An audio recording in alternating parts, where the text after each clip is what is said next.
nibqgħu tilejn imlew is-siġġijiet fuq quddiem. Nibqgħu tilejn il-quddiem. Osanna, Osanna, da. Il-palmi twil nistgħu immidduh fl-art bejn is-siġġijiet. Kulħadd iqum bil-wieqfa.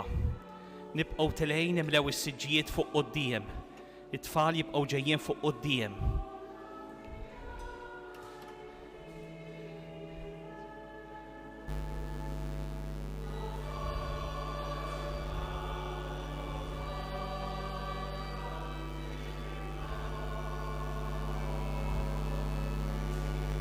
Inqumu bil-wieqfa.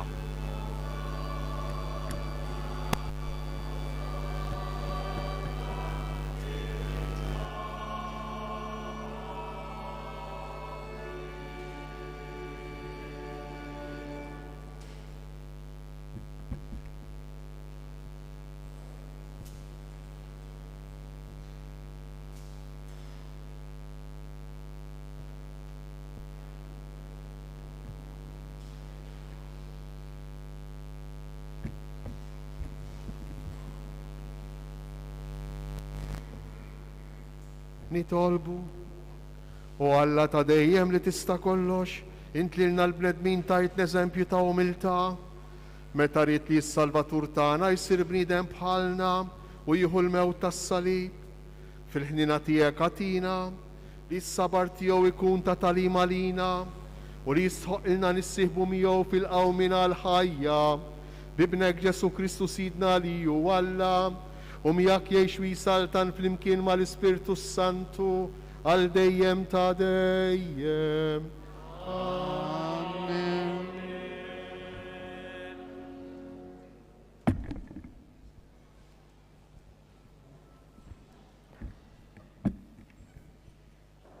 Qari mill-ktieb tal-profeta Iżajja. Sidi l-mulej tani il-sin ta' wieħed jitgħallem biex naraf nejn l-lajjin b'xi kelma. Ta' kull filgħodu qajjimli lil-widinti biex nisma' bħal wieħed jitgħallem. Sidi l-mulej fetaħ li widinti u jien ma webbisx rasi, ma rġajtx lura. Tajt dari lil dawk li kienu jsawtuni, ħaddejja lil dawk li kienu jnitfuli l-ħiti. Ma ħbejtx miċċi mit-tajjir u l-bżieq. Sidi l-mulej jenni, għalhekk ma nitħawwaċ. Għalhekk għamilt wiċċi b'ħażniet, jien naf li ma jkollix imniex nistħi. Il-kelma tal-mulej.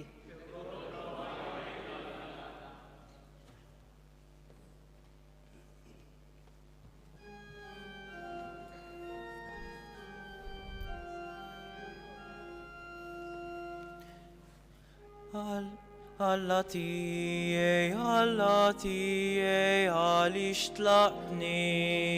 Flimkien?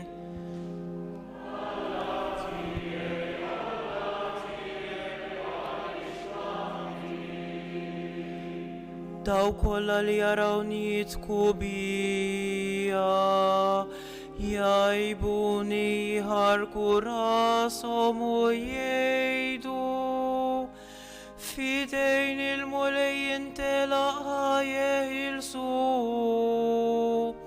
ħaj salvahu la bih jitaxxa. Flimkien?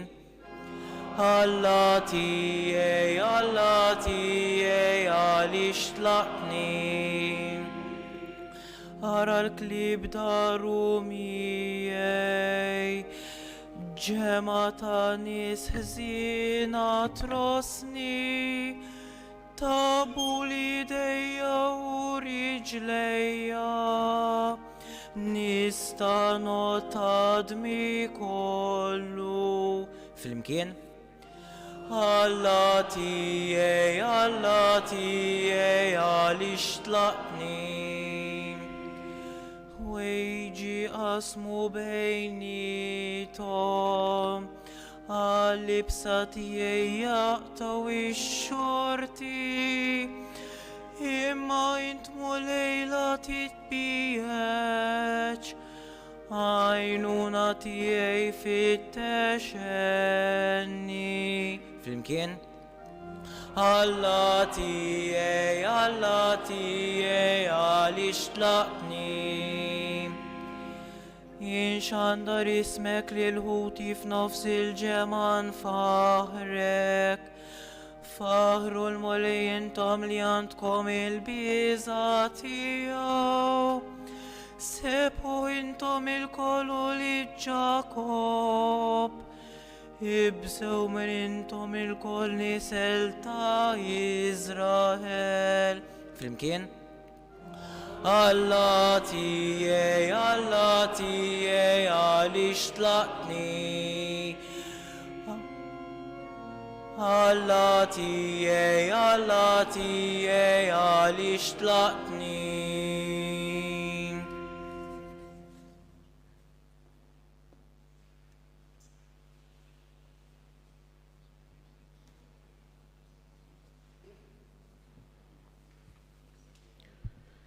It-tinqari, Kristu ċekkellilu nnifsu għalhekk Alla llieħ. Qari mill-littra ta' San Pawlu Apostlu lil Filippin. Ġesu Kristu li għad li kellu natura Alla ma għadx ifittex tiegħu li hu daqs Alla. Iżda xejjen lilu nnifsu billi ħa natura tal-sir. Sar jixbaħ il-bnedmin u der minn barra bħala bniedem. Ċekken lilu nnifsu billi jobda sal-mewt, anzi sal-mewt tas-salib.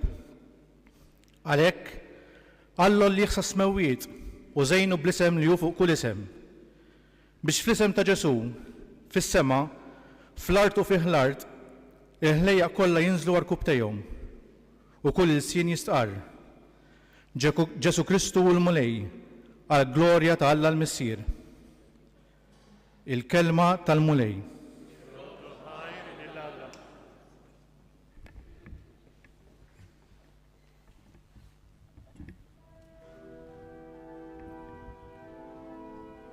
Inqumu bil-wieqfa. Gloria uti fili la Kristu. Flimkien. Gloria uti fili la Kristu.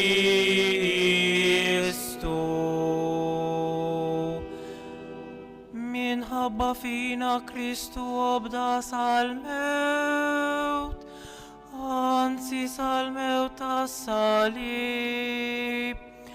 Għalhekk Alla li ħsas mewwiet u żejnu bl-isem li hu fuq kull isem. Flimkien.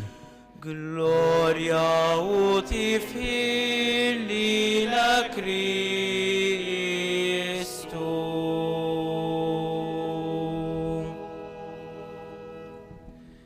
Il-passjoni ta' Siedna Ġesu Kristu skont San-Luqa. Noqogħdu bil-qiegħda.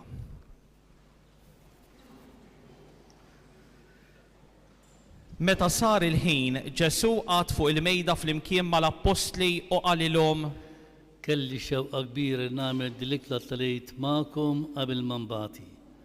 Għaliex ngħidilkom dil-ikla m'iniex se nagħmilha iżjed sa ma tkun seħħet għal kollox fis-saltna ta' Alla. U qabad kalċi ratt il-ħajr u qal: Ħudu dan il-kalċi waqsmuh bejnietkom. Għaliex ngħidilkom minn issa l-qudiem ma nixrobx iżjed mill-frott ta' dilja sa ma tiġi s-saltna ta' Alla. Imbagħad ħa il-ħobs, ratt il-ħajr, qasmu, newwilulhom u qal: Dan hu ġismi li jingħata għalikom. Għamlu dan tifkira tiegħi. Hekk ukoll wara l-ikla ħa il-kalċi u qal: Dan il-kalċi huwa l-patt il-ġdid b'demmi, id-demm li jixxeret għalikom. Imma raw, id dak li se jitradini qiegħda miegħi fuq il-mejda. Għax tassew li bin il-bniedem imur kif hemm maqtuh, imma ħażin għalih dak il-bniedem li jitradih. Huma għalhekk bdew jistaqsu lil xulxejn minn minnhom kien se jagħmel dan. Inqalet ukoll kwistjoni bejniethom dwar minn minnhom kellu jinżamm bħala l-akbar wieħed. Imma hu qalilhom: Fost il-pagani islatin jaħkmu fuq n-nies u U dawk li ħadmu s-seta tagħhom fuqhom sejħulhom benefatturi. Intom mhux hekk. Imma l-akbar fostkom għandu jiġi pruħu ta' l-iżgħar wieħed u minu fuq l-oħrajn jiġi pruħu ta' għaddej. Għax minu l-akbar, dak li jkun fuq il-mejda jew dak li jkun qiegħed jaqdi. Mhux dak li jkun fuq il-mejda, imma jien qiegħed fostkom nagħmilha ta' għaddej. Intom imbagħad, intom dawk li żammejtu seħmijej fit-tiġrib kollu li ġie fuqi, bħalma missieri ħejjes saltna għalija, hekk ukoll jiena nħejji għalikom biex tieklu u tixorbu fuq il-mejda miegħi f'saltnati u toqgħodu fuq tronijiet u tagħmlu ħaq mit-12 tribu ta' Iżrael. Xmun, ara x-xitan riedkom f'idejh biex jgħaddikom l-arbiel bħal qameh. Ma jien tlabt għalik biex il-fidi tiegħek ma tiġix nieqsa. Inti mbagħad meta terġa' lura sewwa wettaq lil ħutek. Allu xmun. Mulej, jiena lest li miegħek niġi saħansitra l-ħabs, lest li nieħu l-mewt ukoll. Imma Ġesu qallu. Ngħidlek Pietru li llum qabel ma jedden is-serduk tkun xħadd ta' 3 darbiet li inti tafni. Imbagħad qalilhom. Naqsitkom xi ħaġa meta bagħtkom bla borża u bla ħorġa u bla qorq. Huma weġbuh. Ma naqasna xejn. Qalilhom Ġesu. Imma issa min għandu borża jqis li jieħodha miegħu u min għandu ħorġa wkoll. U min ma għandux sejf bih il-libsa ta' fuqu jixtri wieħed. Għaliex ngħidilkom jeħtieġ li jseħħ fija dak li hemm miktub. Jiġifieri li kien magħdud maħżina. Ta' bilħaq dak li hemm miktub fuqi iseħħ. Qalulu d-dixxiepli. Mulej, ara hawn żewġ sjuf hawnhekk. Qalilhom Ġesu. Biżżejjed. Imbagħad ħareġ u mar bħas-solt fuq il-għolja taż-żebbuġ u d-dixxiepli wkoll marru miegħu. Kif wasal hemmhekk qalilhom. Itolbu li ma tidħlux fit-tiġrib. Imbagħad biet minnhom daqs tefa ta' ġebla u nxteħed arkubtejh jitlob u jgħid. Missier jekk trid int warrab minni dan il-kalċi. Iżda tkun magħmula r-rieda tiegħek u mhux tiegħi.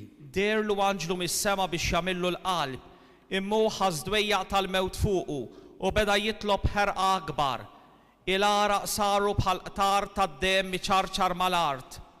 Imbagħad qam mit-talb, mar ħdejn id-dixxiepli u sabhom reqdin minħabba iswiet ta' qalb u qalilhom. Kif irqattu qumu jitolbu biex ma tidħlux fit-tiġrib. Kif kien għadu jitkellem waslet ġema nies quddiem kien hemm dak li jismu Ġuda wieħed mit-12 u dan resaq lejn Ġesu biex ibusu. Imma Ġesu qallu. Bewsa għażilt Ġuda biex titradih lill-bniedem. Dawk ta' madwaru meta raw x'kien ġej qalulu. Mulej, trid nagħtu bis-sejf. U wieħed minnhom ta' daqqa ta' sejf lil qaddej tal-qassis il-kbir u qatalu barra widintu l-leminija. Imma Ġesu qal. Iqfu biżżejjed. U messlu widintu fejqu. Imbagħad Ġesu qal lill-qassisin il-kbar, lill-uffiċjali tat-tempju u lix-xjuħ li ġew għalih. Iskom ħtixtu għal xi ħalliel armati bis-sjuf u l-bsaten. Meta kont inkun magħkom kuljum fit-tempju ma meddejtux idejkom fuqi. Ma dini s-sija tagħkom u s-seta ta' dlamijiet. Imbagħad qabdu lil Ġesu ħaduh magħhom u daħluh fil-palazz tal-qassis il-kbir. Pietru baqa' miexi warajhom mill-bogħod.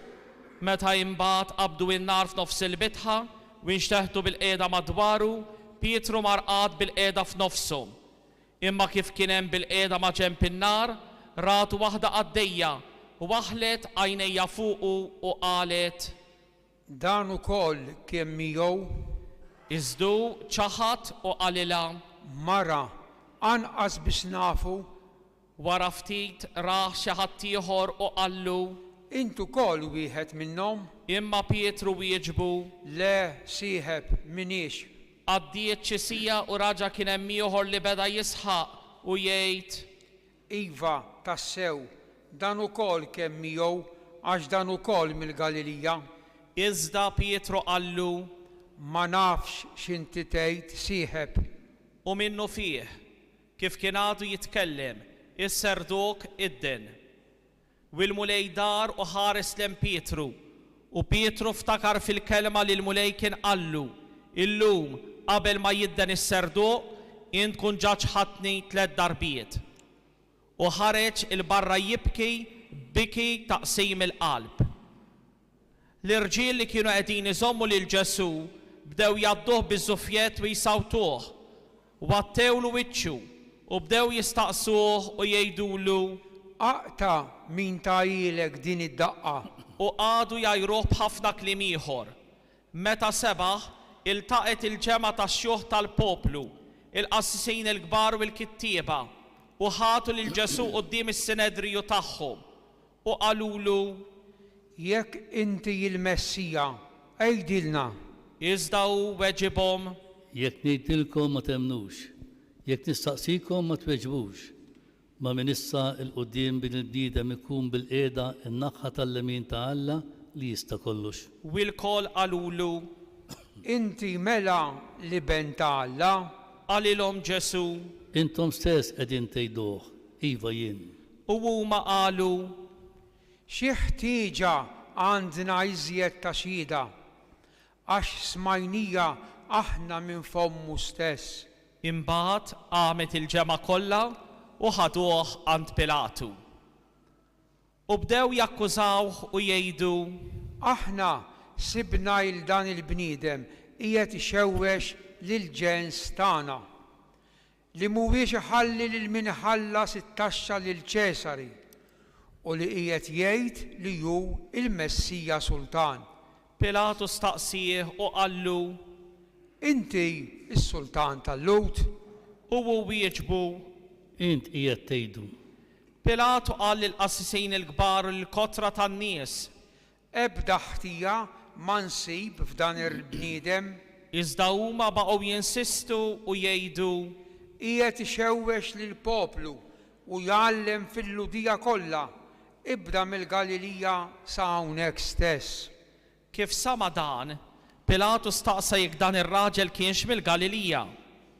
U meta sar jaf li hu kien min-naħa li kien jagħmel minna Erodi, batu quddiemu. Għax f'dawk il-jiem Erodi wkoll kien Ġerusalemm. Erodi feraħ ħafna meta ra lil Ġesu, għax minn dak li kien sama fuqu kien ilu żmien jixtieq jarah bit-tama li jara li jagħmel xi sinjal. U għamillu bosta mistoqsijiet, imma Ġesu ma wieġbu xejn. Il-qassisin il-kbar u l-kittieba b'saħna kbira fuqhom għadu jakkużawh. Imma Erodi flimkien mas-soldati tiegħu beda iżebilħu u jgħaddih biż-żufjett. Libsu libsa ta' kuluri l-ellix u raġa batu quddiem Pilatu. Issa Erodi u Pilatu fl-imoddi kellhom għal xulxin, imma dakinhar saru ħbieb. Pilatu sejjaħ flimkien il-qassisin il-kbar, il-kapijiet u l-poplu u qalilhom Ġibtuli quddiemi lil dan il-bniedem bħala wieħed li qiegħed ixewwex lill-poplu. Ara, jiena stħarriġtu quddiemkom fuq l-akkużi li qegħdin iġġibu kontra tiegħu u ma sibt ebda ħtija fih. U anqas Erodi ma sab għax raġa batu quddiemna. Qegħdin taraw mela li ma għamel xejn li ħaqqu il-mewt, għalhekk nagħtih iswat u nitilqu. iżda huma qabdu jgħidu l-kol f'daqqa. Għatih il-mewt lil dan, itilqilna il-Barabba. Dan Barabba kienu tefgħuh il-ħabs minħabba r-wixta li kienet qamet fil-belt għax kien qatel. Pilatu billi rid jitlaq lil Ġesu olla leħnu u raġa kellimhom. Iżda huma qabdu jgħidu aktar minnu u jgħidu Salbu, salbu. għat-tielet darba qalilhom Imma dan x'għamel ħażin? Ma sibt fih ebda ħtija li ħaqqa l-mewt. Mela nagħtih iswat u nitilqu. Iżduma b'ħafna jgħat baqgħu jinsistu u jitolbu li jkun imsallab sakemm fl-aħħar għaddiet tagħhom. Għalhekk Pilatu qataħħa li jsir kif talbu huma. Inqumu bil-wifqa. Telqilhom lil min talbu, jiġifieri lil dak li kien mitfuħ il-ħabs minħabba rewwix ta' qtil, u lil Ġesu tawlhom bħalma xtaqu. Huma u sejrin bih qabdu wieħed jismu Xmun minn Ċireni li kien ġej lura mir-raba u għabbewh bis-salib biex iġorru wara Ġesu. Kotra kbira ta' nies kienet miexja warajh, fosthom kien hemm xi nisa li bdew iħabbtu fuq sidrhom u jibkuh. Iżda Ġesu dar lejhom u qalilhom: Nisa ta' Ġerusalem, mhux li jibku, iżda jibku lilkom fuskom u l-uliedkom. Għax araw, għad jiġi żmien meta jgħidu, kien dik li m'għandix tfal, kien il-ġuf li qatt ma wilet, u s-sider li qatt ma redda. Imbagħad jibdew jgħidu lill-muntanji, aqgħu fuqna, u lill-lorjiet, ordmuna. Għax jekk dan kollu qegħdin jagħmluh li tsok meta għadu aħdar, mela x'isir minnu meta jinxef. Kien hemm ukoll tnejn oħra żewġ tirġiel ħatja li ħaduhom għal mewt miegħu. Meta waslu fil-post jgħidulu l-qorrija, salbuhom hemm, lilu u lil ħatja, wieħed fuq l-lemin tiegħu u l-ieħor fuq ix-xelluk. U Ġesu qal: Missier għafrilhom għax ma jafux x'inhu ma jagħmlu. Imbagħad tellgħu ix-xorti u qasmu ħwejġu bejniethom. Il-poplu waqaf hemm iħares, waqt li l-kapijiet bdew jiddieħku b'Ġesu u jgħidu: Salva lill-oħrajn. Ħaj salva lilu nnifsu jekk dan hu l-Messija, il-maħtur ta' Alla. Is-soldati wkoll bdew jgħadduh biżmien u resqu lejh, newlulu mbit qares u qalulu: Jekk inti s-sultan tal-lud, salva lilek innifsek. Fuq rasu kien hemm ukoll kitba li kienet tgħid: Dan huwa s-sultan tal-lud. Wieħed mill-ħatjien li kienu msalbin miegħu beda jgħajru u jgħidlu: Int m'intix il-Messija. Salva lilek innifsek u lilna. Imma qabes l-ieħor, ċanfru u qallu: Anqas minn Alla int ma tibża, int li qiegħed taħt l-istess kundanna. Tagħna hija ġusta tassew għax qegħdin nieħdu li ħaqna ta' kull ma għamilna. Imma dan ma għamel xejn ħażin. Imbagħad qal: Ġesu, ftakar fija meta tidħol fis-saltna tiegħek. U Ġesu wieġbu: Tassew ngħidlek illum tkun fil-ġenna miegħi. Għal-ħabta tas-sitzija waqgħet dalma kbira fuq il-pajjiż kollu sad-disa' sija għax ix-xemx iddalmet. Il-veru tas-santwarju ċarrat min-nofs. Imbagħad Ġesu għajja tajta kbira u qal: Missier fidejk jien nerħi ruħi. U kif għalhekk ħarġet ruħu. Ninżlu għarkubtejna fis-skiet.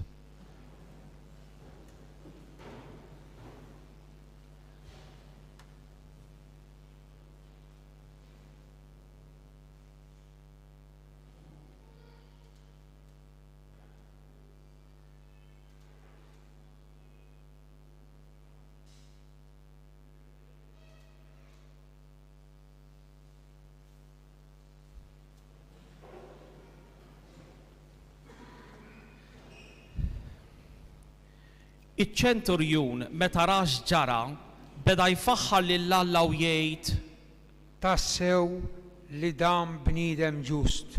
U n-nies kollha li kienu nġabru hemm biex jaraw, meta raw dawn il-ġrajja reġgħu lura jħabbtu fuq sidierhom. Daw kollha li kienu jafuh għadu jaraw kollox mill-bogħod. Hekk ukoll xi nisa li kienu ġew warajh sa minn meta kien għadu fil-Galilija.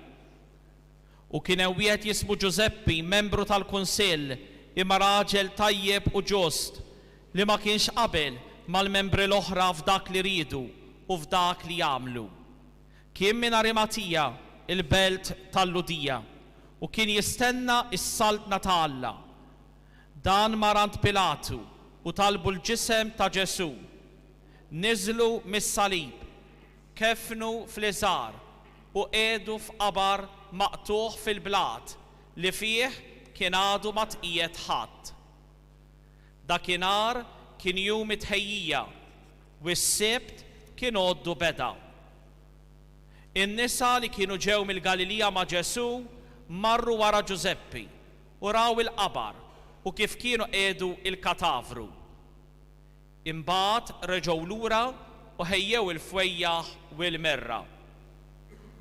Is-sibt għaddew fil-mistrieħ skont il-preċett tal-liġi. Il-kelma tal-mulej. It-tifħir lilek Kristu.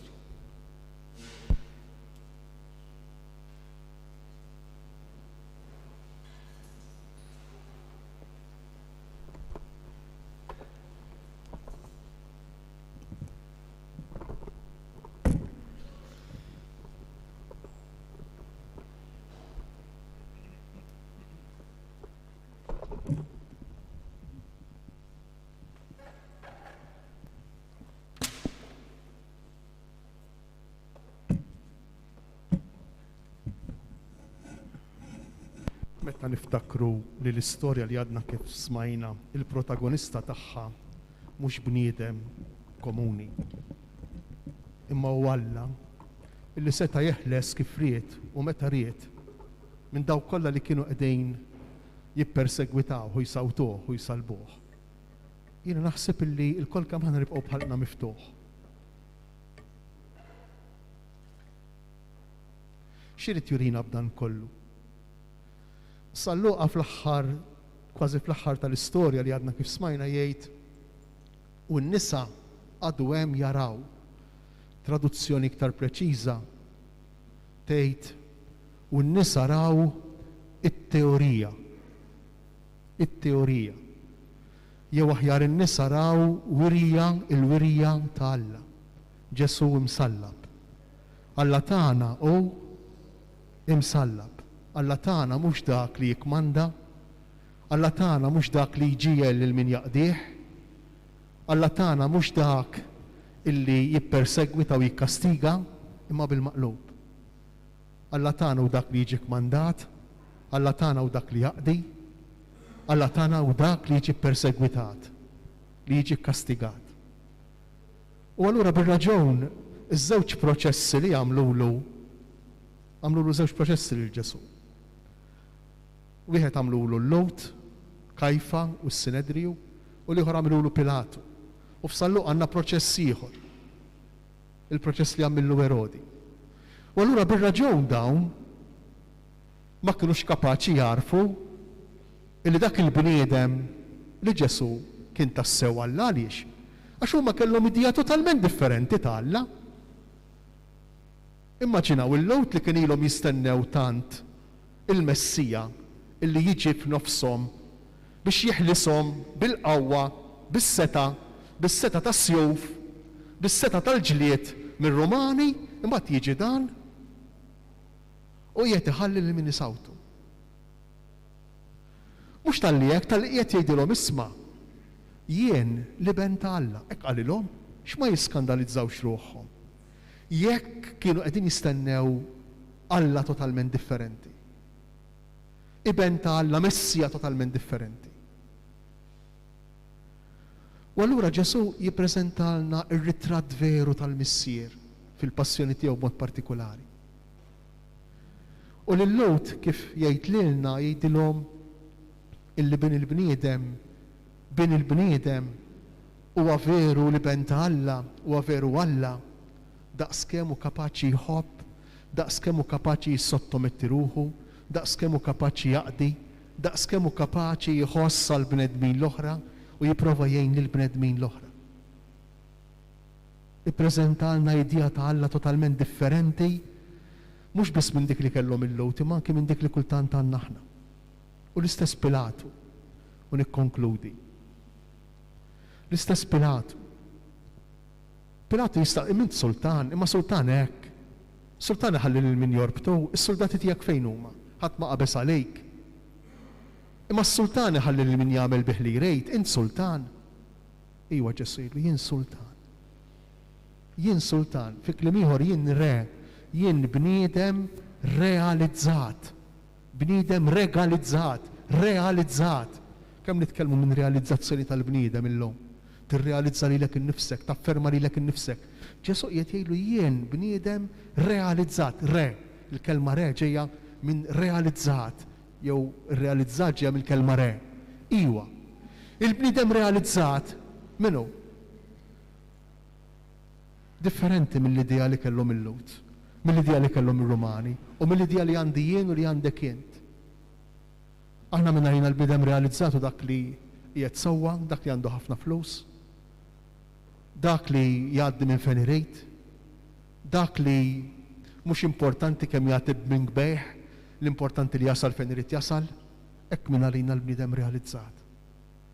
Il-Vanġelu li għandu 2000 sena jagħtina riċetta oħra tal-bniedem realizzat.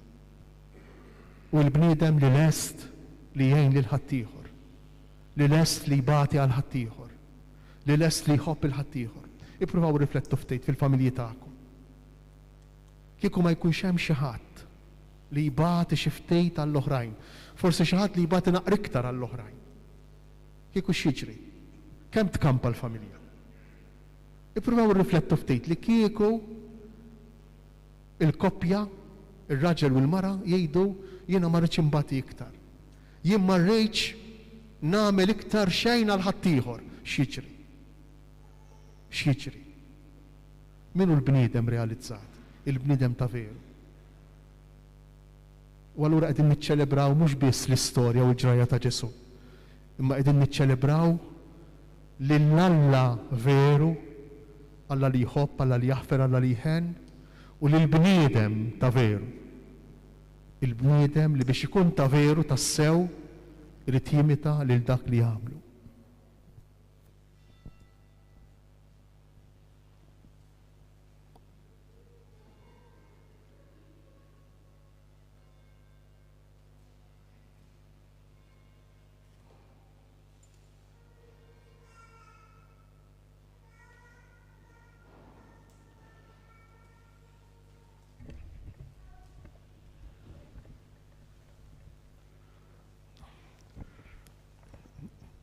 Jew flimkien nistqarru l-fidi f'dak li għadna kemm smajna, f'dan li ben ta' Alla, f'dan li ben tal-bniedem.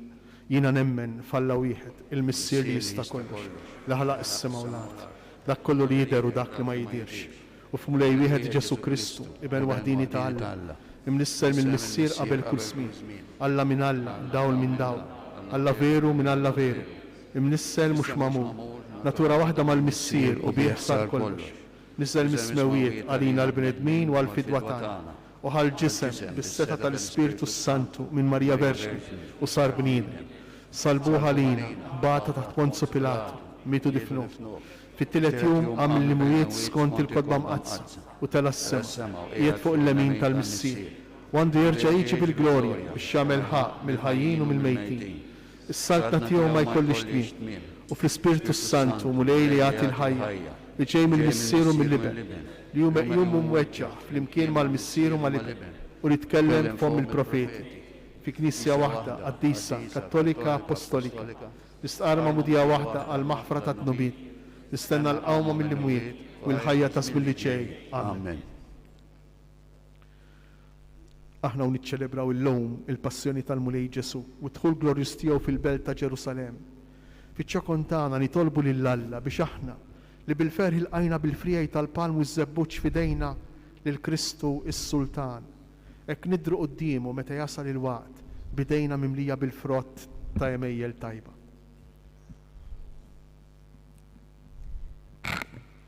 Missier Qaddis, illum ibnek Ġesu brida sħiħa tela Ġerusalem biex jagħti bidu għall-passjoni tiegħu. Wassal il-Knisja għal ferħ tal-Għid bla tmiem, nitolbu. Ismana nitolbu mulej. Missier Ħanin, Ġesu ġi fostna biex ikun is-Salvatur u l-feddej tagħna. Għammel il-mednin kollha jkollhom is-salvazzjoni li kisbilna bil-mewt u l-qawmin tiegħu mill-imwiet. Nitolbu. Ismana nitolbuk mulej.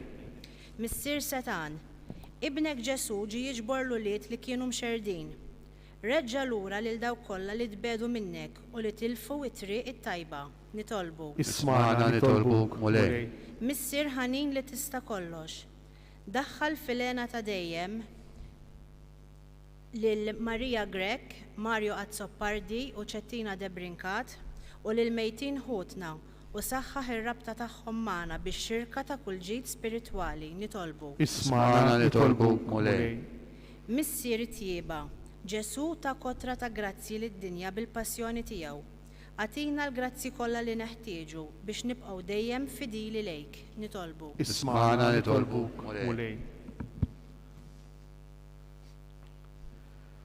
Mulej Missier Qaddis, Alla ta' dejjem li tista' kollox, il-qattalb li qed nagħmlulek illum. Aħna hu nagħmlu t-tifkira tal-passjoni ta' ibnek il-Aziz. Għatina li niksbu l-frott sħiħ tagħha bi Kristu Sidna. Amen. Fisimna fuq l-artal ser jitpoġġew l-offerti tal-ħobs u l-imbit li ser jinbidlu f'sinjali sagramentali tal-għaqda tagħna ma' Ġesu.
Jitolbu ħuti biex is-sagrifiċċju tiegħi u tagħkom ikun joġob l-Alla l-Missier li jista' kollox. Jilqal mulej minn idejh is-sagrifiċċju għat-tifħir u glorja ta' ismu għat-tiġijiet tagħna u tal-Knisja mqazza kollha tiegħu.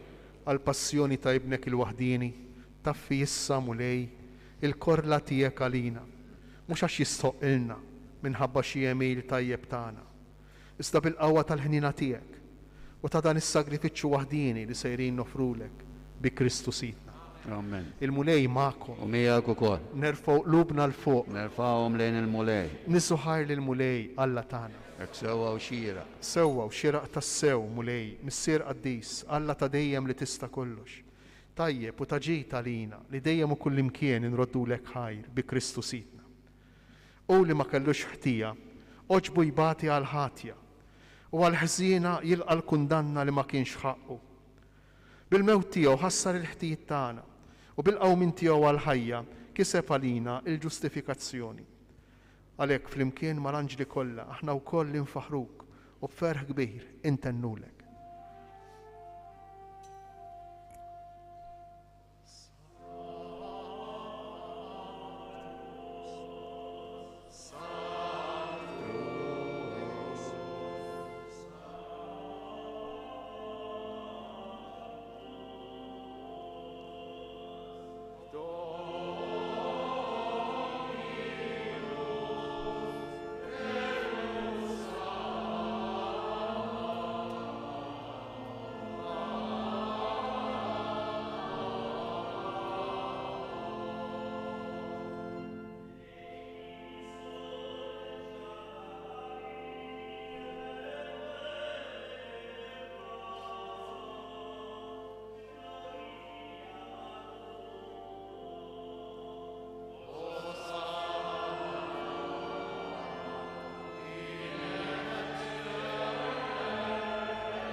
Qaddis tassew int mulej u jistħoqlok it-tifħir tal-ħolqien kollu. Għax bibnek Ġesu Kristu sidna u bil-qawwa tal-Ispirtu Santu inti tagħti l-ħajja kollox tqaddes u tibqa' dejjem tiġbor għalik poplu biex mintluħ ix-xemx sanżula issirlek offerta safja. Għalhekk mulej ġejna quddiemek b'dawn l-offerti biex ikunu konsagrati lilek, miċċo kontana li tolbuk qaddishom bl-Ispirtu tiegħek biex isiru il-ġisem u d-dem ta' ibnek Ġesu Kristu sidna li bik mandament tiegħu qegħdin niċċelebraw dan il-misteru. Għaxu fil-lejl li fih ingħata lina, ħajl ħobs, radlek il-ħajr, birek, qasam, tali d-dixxipli tiegħu u qal: ħudu u kulu il-kol minn dan, għax dan huwa ġismi li jingħata għalikom.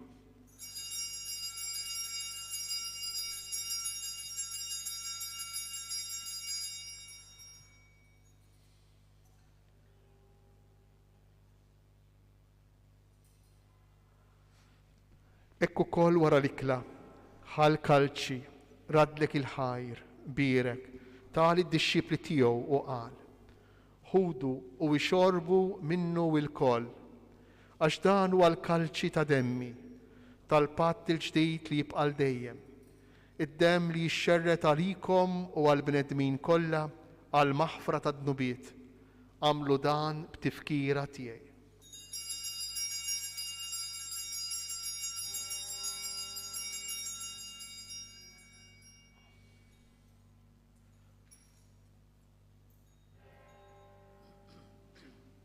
Danu il-misteru tal-fidi. Salvana jint o Salvatur tad-dinja, għax bis-salib u l-qawmin tiegħek inti fdejtna. Għalhekk mulej aħna nagħmlu dan b'tifkira tal-passjoni li bija ibnek fdina u tal-qawmien witluh glorjus tiegħu fis-sema.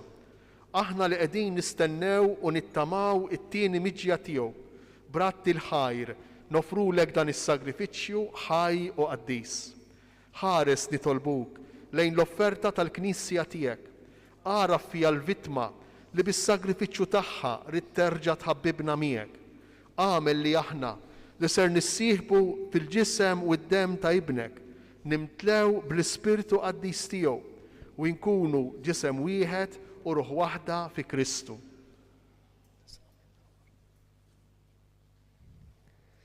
Tolbuk li jagħmel minn l-offerta li tibqa' dejjem quddiemek biex ikun jistgħu niksbu l-wirt mal-Mażurin tiegħek, mal-Verġni Mqazza Omm Alla Marija, ma' San Ġusepp, mal-Apostli u l-Marti Glorjużi tiegħek, u mal-qaddisin kollha li kif nittamaw jidħlu dejjem għalina quddiemek. Għamel nitolbuk mulej li din il-fitma li terġa' tħabbibna miegħek tkun taslim u salvazzjoni għad-dinja kollha. Wettaq fil-fidu fl-imħabba il-Knisja tiegħek tul il-mixja tagħha fid-dinja, il-qaddej tiegħek il-Papa Franġisku, l-Isqof tagħna Anton, l-isfijiet u l-Ministri kollha tiegħek u l-poplu kollu li inti ksibt għalik. Il-qa bit-tjieba t-talb ix-xewqat ta' din il-familja li jintritta tinġabar madwarek.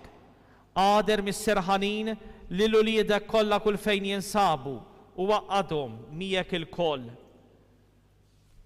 Ħen għal-ħutna mejtin, partikolarment benefatturi ta' dan il-katedral, Marija Grek u Mario Azzoppardi u Ċettina de Brinkat, li raqdu bit-tama tal-qawmien.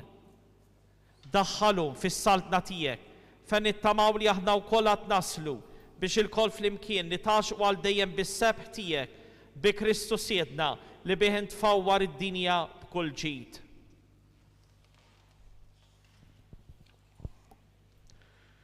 Bi Kristu, ma' Kristu, fi Kristu, jingħata lilek Alla missier li tista' kollox, flimkien mal-Ispirtu Santu, kull ġieħu glorja għal dejjem ta' dejjem. Amen. Ejju niftakru li Alla u missier li jħobb imħabba kbira tant li kien lest li jagħtina lill-ibnu. Ejju nserħu fuqu l-inkwiet tagħna, l-ħsibijiet tagħna, l-preokkupazzjonijiet tagħna. Ejju nħallu ftit fidejh anki mill-mart tagħna, mid-tbatija tagħna. Ejju nħallu fidejh ukoll il-persuni jeżies għalina li forsi bħalissa ma jifilħux marbutin fid-dar. Nitolbu flimkien. Missierna li inti fis-smawiet jitqaddes ismek, tiġi saltnatek, ikun li tritient kif fis-sema hekk fl-ard. Ħobsna ta' kuljum għatina llum, aħfrilna dnubietna bħalma naħfru lil min hu ħati għalina. Iddaħħalniex fit-tiġrib, isteħlisna mid-deni. Eħlisna nitolbuk mulej minn kull deni. Għatina fit-tieba u l-ħnina tiegħek il-paċi fi żmienna biex inkunu ħielsa dejjem midnuk u mħarsa minn kull inkwiet.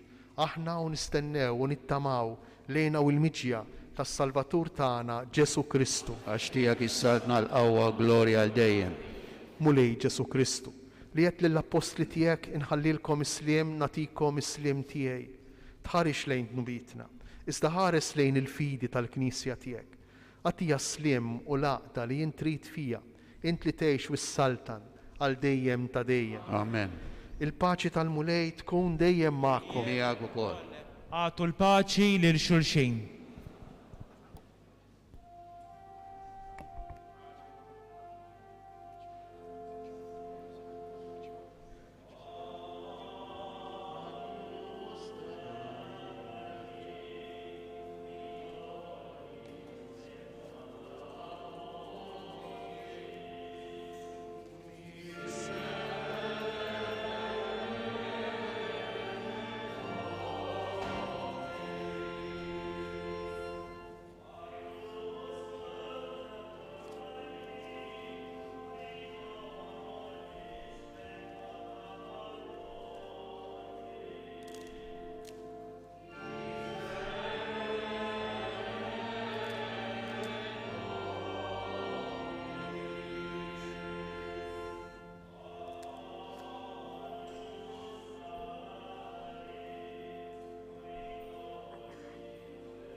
Danu il-ħaruf talla, danu Ġesu moti għalina, danu dak li jerfa' fuq l-ħtija tagħna. Ħenjin aħna li aħna mistiedna għal din l-ikla tal-ħaruf. Mulej ma jissoqlix li tidħol taħt is-saqaf tiegħi. Żdejt kelma waħda u ruħi tkun infejqa. Wasanna l-moment ta' tqarbin. Nitolbu lil Ġesu jagħtina l-ħila biex nibqgħu frabta sħiħa miegħu matul din il-ġimgħa biex isaħħilna niċċelebraw il-qawmien għal ħajja ġdida.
Jew flimkien intennu fil-fond tal-qalb tagħna fis-skiet u dawn il-momenti eżis ta' tqarbina li għamilna fil-bidu ta' din il-ġimgħa mqazza.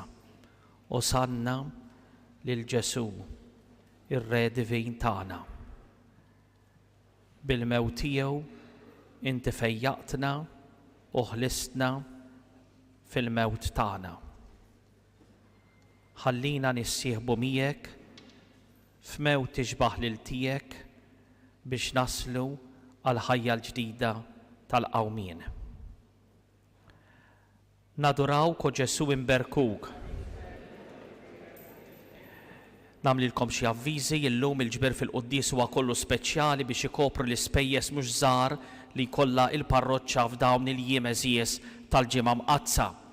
Berikna dawn il-frijej tal-palm u taż-żebbuġ issa ħduhom magħkom id-dar min irid iktar għandna iktar fejn il-bibien u fis-sankristija fejn hu posthom dawn.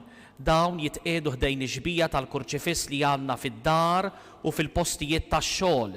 Tfal poġġuhom fil-kamra tagħkom ħdejn ix-xbija ħdejn l-istatwa li għandkom ta' Ġesu msallab biex aħna nfissru illi s-siġra tas-salib mhix siġra mejta imma siġra ħajja li tarmi l-ħajja bħal dawn il-frijej taż-żebbuġ u tal-palm. Dan mhumiex oġġetti ta' superstizzjoni imma jservuna bħala sinjal li jfakkarna li qegħdin niċċelebraw din il-fidi tagħna. Nħeġġiġkom ħafna biex issegwu l-programm tal-ġimgħa mqazza kif jidher fil-bulettin. Issa jkollna qudiesa oħra fi 11:30 ta' dalgħodu, il-lejla jkollna qudiesa waħda fil-5:30. Imbagħad fis-6:30 toħroġ il-purċissjoni tal-Passjoni b'mod ridott minħabba r-riħ qawwi. Għaldaqstant sejrin jinħarġu l-ġbijat ta' Ġesu Redentur u tad-Duluri. U l-appell tiegħi jew li l-lejla niġu u nimxu wara ġbija tad-Duluri ta' Omna Marija bit-talb li sejrin nagħmlu flimkien minn hawn mill-katedral fis-6:30 sal-Knisja ta' Savina, imbagħad il-purċissjoni tkompli bir-rotta tagħha, imbagħad nerġgħu niltaqgħu ħdejn il-Knisja ta' San Ġagbu u nakkumpanjaw l-aħħar parti tal-purċissjoni anke bit-talb tagħna. Dan nagħmluh bħala ratti l-ħajl lill-Alla illi żamna qawwin u sħaħ imma fuq kollox anke bħala talba ħerqana għal paċi. Għada it-tnejn ikollna il-funeral ta' Dwardu Grek il-ħin ikun qudies tal-funeral fit-3:30 hawnhekk f'dan il-katedral. Fit-3:45 ikollna il-korteo bis-sem tal-Banda Leone li waslu il-fdalijiet tiegħu hawnhekk sal-katedral. Fil-5 likom it-tfal il-ħin tal-katekizmu l-jum ta' 2 ħaniltaqgħu kollha flimkien hawnhekk fil-Knisja u nfissrulkom il-jiem eżies ta' din il-ġimgħa mqazza illi bdejna llum. Għada it-2 fil-5. Imbagħad l-4 ikollna l-aħħar servizz ta' qrar bil-5:30 il-qudiem fis-6:30 ċelebrazzjoni penitenzjali u fis-7:15 via sagra fiċ-ċittadella hawnhekk fit-toroq fuq is-swar. Inħeġġiġkom ħafna biex il-ħamis u l-ġimgħa u s-sibt jieħdu sehem. Hija grazzja kbira li dis-sena maħniex sejrin noqogħdu d-dar quddiem l-iskrin tat-television, il-Knisja miftuħa u allura niġu kollha. Il-ħamis fis-7 ta' filgħaxija, il-ġimgħa fl-4 ta' wara nofsinhar u sibt lejt l-akbar ċelebrazzjoni fit-8 ta' filgħaxija. Ħeġġeġ intom il-ġenituri ġibu l-tfal biex hekk anke tfal sa minn din l-età jarfu jiċċelebraw flimkien mal-komunità tal-fidi dawn il-misterji eżies tal-ħajja nisranija tagħna. Nawguralkom ġimgħa illi jiddewwaqna l-imħabba ta' Kristu, il-feddej tagħna u naslu bħallum ġimgħa biex niċċelebraw il-ħajja l-ġdida illi huwa ikun kisbilna. Ngħid grazzi lill familji li waslu l-envelopes tal-ġimgħa mqazza illi permezz tagħhom inkopru l-ispejjeż illi saru mal-istatwi fid-dwal u l-brazzi ġodda li saru u ngħid grazzi lil tantu tant voluntiera illi jgħinu fil-liturġija, l-kant, l-abbatini fis-servizz, is-sankristan, dawk li natfu, dawk kollha li jippreparaw flimkien maħut is-saċerdoti tant ħidma illi din il-ġimgħa mqazza titlob minna l-koll. Inqumu bil-wieqfa.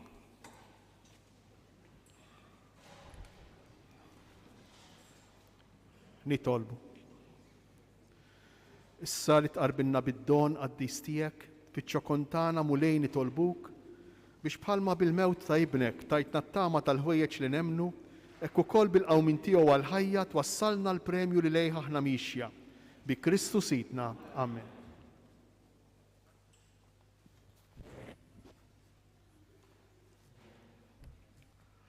Baxxu rasna għal-barka. Alla missier ta' kull ħnina li bil-passjoni ta' ibnu tagħna eżempju ta' mħabba. Jatina li naqdu l-Alla u l-bnedmin u li niksbu d-don kbir tal-barka tiegħu. Amen. Iwassalna l-ħajja ta' dejjem lilna li nemnu li l-mewt ta' Kristu teħlisna mill-mewt ta' dejjem. Amen. Bħalma nimxu fuq l-eżempju tal-umiltà ta' Kristu, hekk il-mulej isaħibna miegħu fil-qawmien għall-ħajja. Amen. U jberikkom Alla li jista' kollox, il-Missier, l-Iben u l-Ispirtu Santu. Amen. Morru għejxu fil-paċi ta' Kristu.